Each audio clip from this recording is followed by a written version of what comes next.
பண்ணுறேன்னு பாருங்கள். அதுதான் இந்த ஃப்ராத்தர் மிஷின். உள்ளே வந்து 2 ஸ்பூன் இன்ஸ்டன்ட் காஃபி பவுடர் போட்டிருக்கேன்.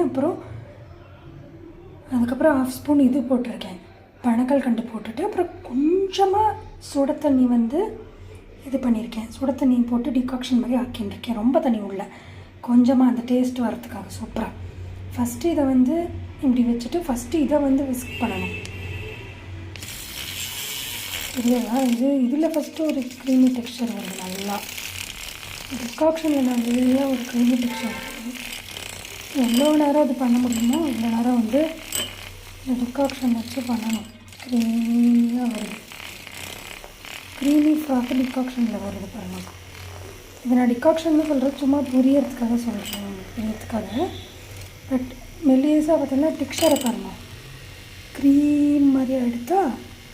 நான் வேணால் ஆஃப் பண்ணிவிட்டு உங்களுக்கு காட்டுறேன். இப்போ ஆஃப் ஆகிடுதா? இப்போ பாருங்கள் அப்படி க்ரீம் மாதிரி வந்திருக்கு.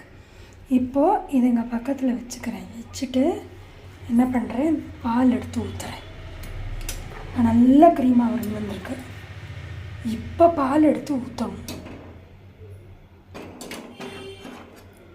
இப்போ பால் எடுத்து ஊற்றிருக்கேன் பாருங்க. எவ்வளோ ஊற்ற முடியுமோ ஊற்றிட்டு இந்த பாலை வந்து சைடில் வச்சுட்டு இடுக்கி அந்த பக்கம் வச்சுட்டு இப்போ வந்து இந்த மிஷினை எடுத்து திரும்ப உள்ளே விடுறேன். விட்டால் அப்படியே உங்களுக்கு லாட்டே கேப்பச்சினோ மாதிரி சூப்பராக பிளெண்ட் ஆகி வரும். பாருங்க,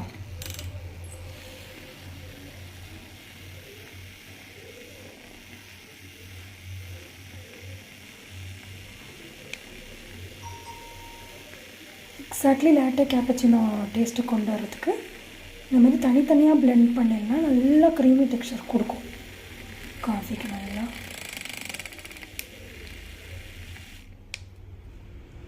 இப்போ பாருங்கள் காஃபியோட final look exactly cappuccino latte மாதிரி இருக்குது.